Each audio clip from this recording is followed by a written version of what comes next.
सकाळी उठलं, दात गीत घासले, चहा मित्रांनो प्याला. आज आपल्या शेतातला गहू काढला, Direct लय शेतात मजा आली निघालो. गहू काढताना.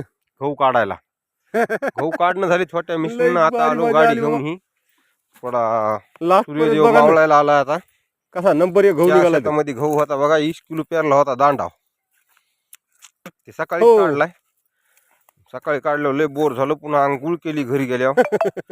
पुन्हा नाश्ता गिष्टा केला आणि थोडा आराम केला. आता टाइम झालाय तर म्हणलं उगं थोडं होतं. गहू गोळा करून झाकून जावा. ह्या इथं हे भुसकट पडलं आणि एक पाटा होता. हे बघा इथं गहू बघा. तुरीच्या पाट्याच्या पलीकडून ज्वारी या. इथं वरती कापूस आहे.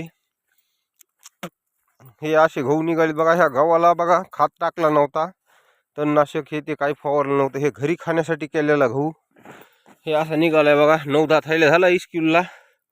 कसे गहू झाले सांगा कमेंट करून. चांगले झालेत का? तर कोणाला पाहिजे असले 1-2 थैल्या ते बी देऊ, तर जवळ असल्यावर मार्केटच्या भावानुसार देऊ. एकदम मस्त गहू झालाय, नंबर 1. घरी खायला एकदम चांगला.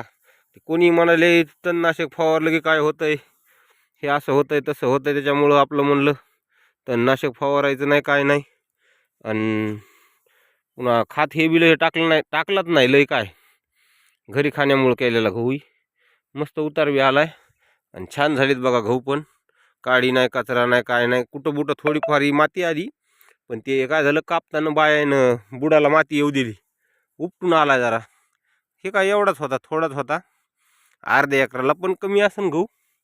नंबर 1 आहे.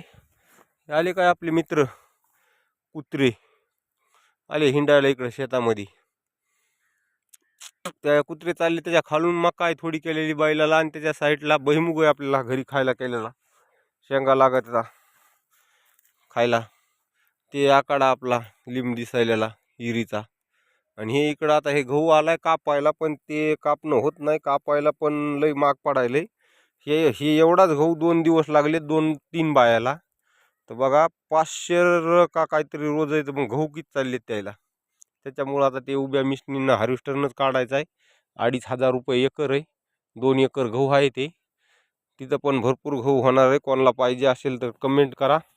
एकदम नंबर 1 क्वालिटीचा गहू आहे आपल्याकडं. आजीचं पेरलेलं आहे. पाहिजे असेल तर कमेंट करा. आणि हा ब्लॉग तुम्हाला कसा वाटला कमेंट करून सांगा. असेच रोज शेतकऱ्याचे ब्लॉग टाकले जातील. ज्याला आवडला त्यांनी लाईक करा. धन्यवाद. Bye bye.